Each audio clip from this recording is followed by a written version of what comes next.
Hello everyone, मेरा नाम योगेश आहूजा है और हमारे इस यूट्यूब चैनल पर आपका बहुत बहुत स्वागत है। जैसे कि हम लोग इस वीडियो में अपनी बुक को कंटिन्यू करने वाले हैं। हमारी बुक जो चल रही थी उसका आज 6वां पार्ट हम कंप्लीट करने जा रहे हैं। 24 घंटे में जिंदगी बदले इस बुक का टाइटल है। और अभी आज हम अपना पार्ट 6 6वां जो है पार्ट को कंप्लीट करने जा रहे हैं, जिसमें कि हम 7वें घंटे के बारे में जानेंगे। 7वां घंटा, क्योंकि हम सीख रहे हैं कि कैसे हम 24 घंटे में अपनी जिंदगी को बदलने वाले हैं। तो 7वें घंटे को हम स्टार्ट करते हैं। इसमें हम अपनी नई टीम चुने एक टॉपिक के ऊपर बात करने वाले हैं।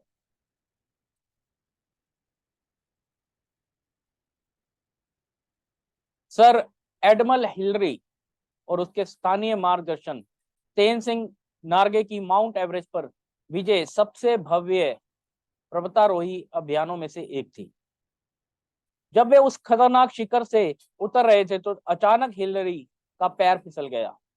तेन सिंह ने फौरन अपनी कुल्हाड़ी बर्फ में गाड़ दी, रस्सी कसकर पकड़ ली और दोनों को गिरने से बचा लिया। जब अखबार वालों ने इंटरव्यू लिया तो तेन सिंह नार्गे ने हिलरी की जान बचाने के लिए किसी तरह का विशेष श्रेय नहीं लिया।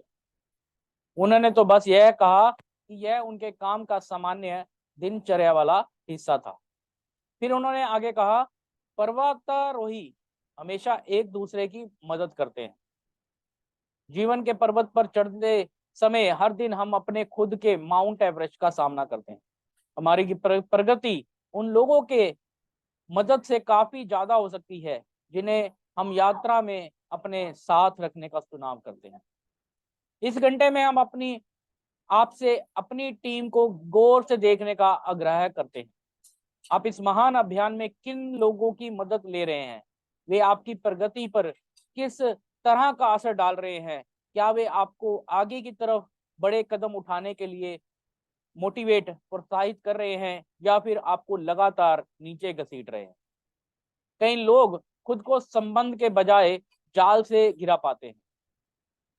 यह दुखद सच्चाई है कि बहुत से मानवीय संबंध एकाधिकार, पोसेसिवनेस, अपराध बोध, दमन और नियंत्रण पर आधारित होते हैं। मनोविशेषज्ञ पीटर पार्ल्स ने अपनी पुस्तक in and out of the global pale में दो तरह के लोगों का जिक्र किया है। टी टॉक्सिक प्रकार के लोग और एन नर्सिंग प्रकार के लोग। अपने दोस्तों का चुनाव करते समय दोनों श्रेणियों को याद रखना महत्वपूर्ण है। जहरीले लोग आपकी ऊर्जा चूस लेंगे और आपको थका हारा बना देंगे। दूसरी ओर पोषक लोग अपना समर्थन और विश्वास देकर आपके विकास को बढ़ावा देंगे। आपकी बुनियादी टीम आपकी बुनियादी टीम खुद से यह सवाल पूछे, मेरे जीवन में 5 सबसे प्रभावशाली व्यक्ति कौन है? फिर हर व्यक्ति के बारे में सोचते समय अपने कल्याण में उसका योगदान का वास्तविक मूल्यांकन करें। अगर आपकी सूची के 5 में से 4 लोग सकारात्मक, उत्साही और उत्साहवर्धक हैं तो आप बहुत भाग्यशाली हैं। अगर मामला उल्टा हो तो आप संकट में हैं और आपको तत्काल कदम उठाना चाहिए। कोई भी अच्छा कार मैकेनिक बता देगा कि आपका इंजन तभी बेहतरीन काम करेगा जब हर स्पार्क प्लग, पिस्टन और वाल्व आदर्श स्थिति में हो। सिर्फ एक दोषपूर्ण हिस्सा तबाही फैला सकता है। यही आपके साथ चलने वाले लोगों के बारे में भी सही है। आप पूछ सकते हैं, मुझे उस व्यक्ति के बारे में क्या करना चाहिए जो मुझे लगातार बताता है कि मैं क्यों असफल हो जाऊंगा या जो मेरे हर निर्णय की आलोचना करता है। हो सकता है वह व्यक्ति आपके बहुत करीब हो, जैसे परिवार का कोई सदस्य या आजीवन मित्र। जहरीले लोगों से निपटने के लिए कूटनीति और व्यवहार कुशलता का इस्तेमाल करना महत्वपूर्ण है। आपको जल्दबाजी में ऐसे लोगों से एकदम दूर होने का निर्णय नहीं लेना चाहिए जिनके बारे में आपको एहसास हो कि वे आपके भविष्य की राह में बाधा है। किसी के सहमत होने का इंतजार ना करें। अगर वे कहते हैं कि वे आपसे सहमत हैं, तो आपको समझ लेना चाहिए कि शायद उनका यह मतलब नहीं है। बेहतर यही होगा कि आप उनके कामों पर अच्छी तरह गौर करें और उनके अनुसार प्रतिक्रिया करें। लोगों को उस रूप में देखें जैसे वे सचमुच हैं। उनकी शक्तियों और कमजोरियों दोनों पर गौर करें। उनके सकारात्मक कामों को स्वीकार करें और निष्पक्षता व रचनात्मकता से बाधाएं और व्यवधान पैदा करने की उनकी कोशिशों पर नजर रखें। एक उदाहरण देखिए।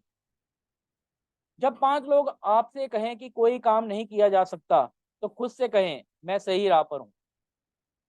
क्या कहें? मैं सही राह पर हूं। हो सकता है कि उनकी सलाह ना मानने पे वे आपसे नाराज हो जाएं, लेकिन आपके जीतने पर यही लोग कहेंगे, मैं पहले से ही जानता था कि तुम यह कर लोगे। अगर वे 5 लोग आपके करीबी दोस्त हों, तो आपको अपनी टीम में से 1-2 नए लोग जोड़ने की जरूरत है। शायद आप पहले से ही जानते हैं कि वे नए लोग कौन हैं, जिनका जीवन के बारे में खुशनुमा, आशावादी नजरिया है और जो व्यक्तिगत विकास तथा सफलता की राह पर चल रहे हैं। उनके साथ ज्यादा से ज्यादा वक्त बिताने के उपाय खोजें। नहीं, आपको अपने पुराने दोस्त छोड़ने की जरूरत नहीं।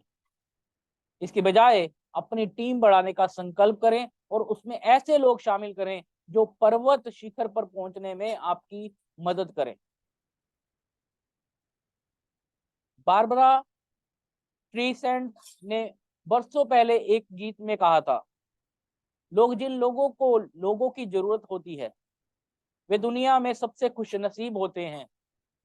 लोग जिन लोगों को लोगों की जरूरत होती है, वे दुनिया में सबसे खुशनसीब होते हैं। हमें एक दूसरे की जरूरत है। जिस तरह शरीर के एक अंग को काम करने के लिए दूसरे अंगों की जरूरत होती है, उसी तरह हमें भी अपनी अधिकतम क्षमता से काम करने के लिए जीवन के सभी क्षेत्रों में दूसरे लोगों की जरूरत होती है। जिंदगी में हम सब एक साथ हैं। कुंजी है ऐसे मित्र चुनना, तो अधिकतम योगदान दे। बिजनेस सलाहकार जैक जुफलेट के अनुसार, अगर आप जानना चाहते हैं कि कोई काम कैसे करना है, तो उस क्षेत्र के कुशल या सफल लोगों से सलाह लें। अगर आप अपनी सालाना आमदनी 30,000 से बढ़ाकर 70,000 करना चाहते हैं, तो उस व्यक्ति से इसका तरीका ना पूछें जो साल भर में 45 या 50,000 रुपया ही कमाता है। वह तो आपको बस इतना ही सिखा पाएगा इस स्तर तक कैसे पहुंचा। सफल उद्यमी कई बार कुछ कर्मचारियों को स्वयं से ज्यादा भुगतान करते हैं, जिन्हें शक्तिशाली और प्रतिभाशाली टीम बनाने का महत्व मालूम है। समझदार लोगों के साथ उठने बैठने वाला समझदार बनेगा, जबकि मूर्खों के साथ ही नष्ट हो जाएगा। यह बहुत ही दुखद है कि नकारात्मक परिस्थितियों से घिरने पर कई लोग एकांतवास में चले जाते हैं और समाज से कट जाते हैं। प्रभाव के नए केंद्र खोजने की बजाय अकेलेपन में चले जाते हैं। अचानक उनका संप्रेषण कम हो जाता है और वे घंटों तक निरर्थक टीवी देखते हैं, फिल्म देखते हैं और रेडियो सुनते हैं। लेकिन यह सारा एक तरफा प्रशिक्षण दरअसल प्रशिक्षण ही है ही नहीं। C.S. लुइस ने लिखा था, अगर आप अपने हृदय को अटूट रखना चाहते हैं, तो आपको इसे किसी को नहीं देना चाहिए। सारी उलझनों से बचें।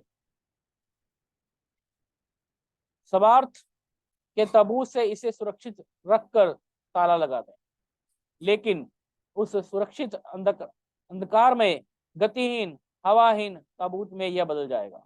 यह टूटेगा नहीं, यह अटूट बन जाएगा, जिसे सुधारा नहीं जा सकता। एक मत की शक्ति, एक मत की शक्ति जीने का इससे बेहतर तरीका है। यह आश्चर्यजनक है कि लोगों की शक्ति का दोहन करके आप कम समय में कितनी ज्यादा प्रगति कर सकते हैं। इस तरह का परिवर्तन कैसे किया जा सकता है? यह उतना ही आसान है जितना यह कहना, अगले हफ्ते में एक बार भी लंच अकेले नहीं करूंगा। हर दिन मैं लंच पर किसी ऐसे व्यक्ति के साथ अपॉइंटमेंट तय करूंगा जिससे मुझे बेहतर जानना चाहिए। फोन उठाएं और अपॉइंटमेंट तय कर लें।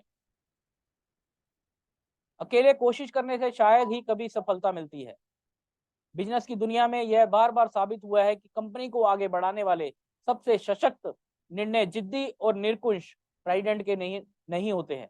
वे निर्णय तो समाधान खोजने के लिए कर्मचारी और मैनेजमेंट दोनों मिलकर लेते हैं। अपने नाम की कार रेंटल कंपनी के संपादक वार्न एविस ने अपनी एक अवधारणा की शक्ति पर प्रकाश डाला, जिसे सांझी सहभागिता कहा जा सकता है। अपनी पुस्तक द आर्ट ऑफ शेयरिंग में उन्होंने बताया कि यह कैसे काम करती है। किसी समूह के सदस्य खास समस्याओं के संबंध में जानकारियों का आदान प्रदान करते हैं और समाधान सुझाते हैं। किसी सुझाव पर यह नहीं लिखा होता कि वह किसका है। अप्रशिक्षित लोगों ने सुझाव पर भी उतने ही विस्तार से चर्चा होती है जितनी कि विशेषज्ञों के सुझावों पर। अंत में पूरा समूह स्वेच्छा से एक मत से किसी समाधान पर पहुंचता है। अक्सर यह समाधान किसी मूल सुझाव के अनुरूप नहीं होता, बल्कि यह एक नया समाधान होता है। हो सकता है कि यह कई सुझावों का मिला जुला रूप हो जो बातचीत के दौरान विकसित हुआ हो। यह प्रक्रिया इसलिए काम करती है क्योंकि इसमें हर विचार का महत्व सम्मान है। हर विचार बिना नाम का होता है और उसे जोर से पढ़ा जाता है। किसी विचार को सिर्फ इसलिए स्वीकार करने की मजबूरी नहीं होती है क्योंकि वह सीईओ का है। इसके अलावा कुछ और भी होता है। जब आगे बढ़ने का निर्णय ले लिया जाता है तो सफलता की संभावनाएं अविश्वसनीय रूप से बढ़ जाती हैं, क्योंकि इसके पीछे पूरे समूह की शक्ति होती है। क्या आपको म्यूटनी ऑन द बाउंटी में कैप्टन बिगल की कहानी याद है? उन्होंने बहुत निरकुशता से जहाज पर शासन किया। एक वक्त ऐसा आया जब जहाजियों को डर और दमन का माहौल असहनीय लगने लगा। ब्लिग के मथतों ने बगावत क्यों की? समुद्र में हजारों अन्य जहाजी भी उसी स्थिति में थे, लेकिन उन्होंने बगावत नहीं की। ब्लिग के जहाज पर बगावत इसीलिए हुई क्योंकि उनका कप्तान लोगों का नेतृत्व करना नहीं जानता था। उसने उन्हें सहन शक्ति की हद के पार पहुंचा दिया।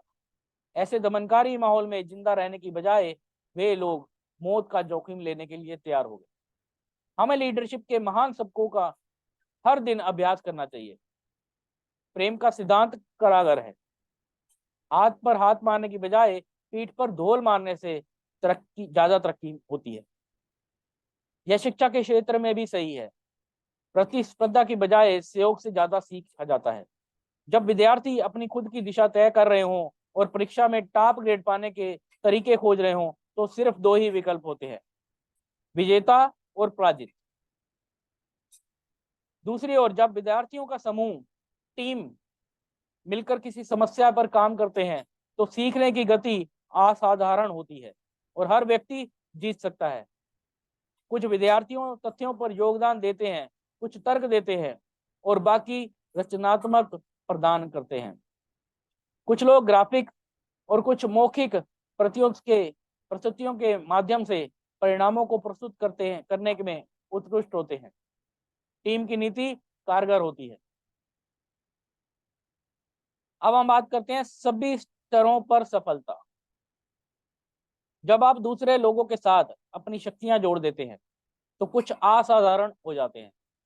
आपको जो काम अकेले करना असंभव लग रहा था, जब पूरे समूह का लक्ष्य बन जाने पर वह अचानक आसान बन जाता है। प्रोत्साहन में गजब की शक्ति होती है। यह जीवन के सभी स्तरों पर काम करता है। लक्ष्यों तक पहुंचाने में, बिजनेस बनाने में, दोस्त बनाने में और अराजकता के बीच सुव्यवस्था स्थापित करने में।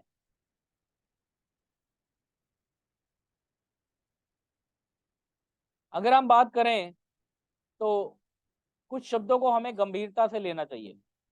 एक दूसरे को सत्वाना दे, एक दूसरे का बोझ उठाओ, एक दूसरे को सिखाओ और एक दूसरे से प्रेम करो। जब हम ऐसा करते हैं तो क्या होता है? अगर हम एक दूसरे से प्रेम करते हैं तो हमारे भीतर भगवान ईश्वर का निवास होता है और उसका प्रेम हमसे पूर्ण होता है।